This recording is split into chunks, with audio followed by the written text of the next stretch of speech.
Muito obrigado, Sr. Presidente. Sr. Primeiro-Ministro, todos temos consciência que o mundo atravessa uma crise económica sem paralelo. Sem paralelo, em primeiro lugar, pela dimensão, mas também sem paralelo pelas dinâmicas que ainda não estão completamente compreendidas e que leva a alguns erros de percepção. Não é o caso do Sr. Primeiro-Ministro, como já demonstrou aqui hoje, mas há quem pense que a crise económica resulta das medidas de contenção. Quem pense que no dia em que se acabar com as medidas de contenção, a crise desaparece. Infelizmente não é assim. E não é assim porque o principal fator que tem impacto na economia não são as restrições do lado da oferta, mas sim as restrições do lado da procura, que resultam das pessoas terem medo de andar na rua, terem medo de utilizar determinados serviços, por terem medo de ser contagiados.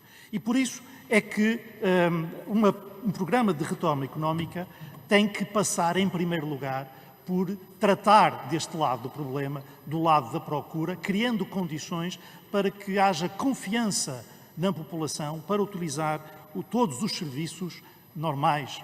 Alguns o Sr. Primeiro-Ministro já referiu, como os serviços turísticos e de restaurante, mas não só todos os serviços pessoais que são afetados por esse receio que resulta do receio de contágio e da falta de confiança na segurança sanitária.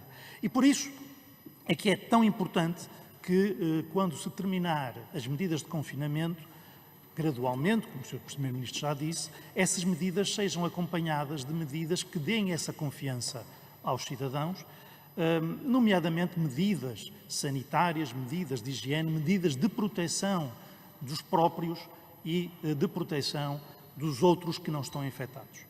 O Sr. Primeiro-Ministro já falou das máscaras. Eu acrescentaria também material de desinfecção, por exemplo, material esse que é fundamental para conter a transmissão do vírus. E por isso recordo ao Sr. Primeiro-Ministro que na semana passada o Presidente do Partido Social Democrata apresentou aqui uma proposta de redução da taxa de IVA aplicável a esses materiais, às máscaras e ao gel desinfetante.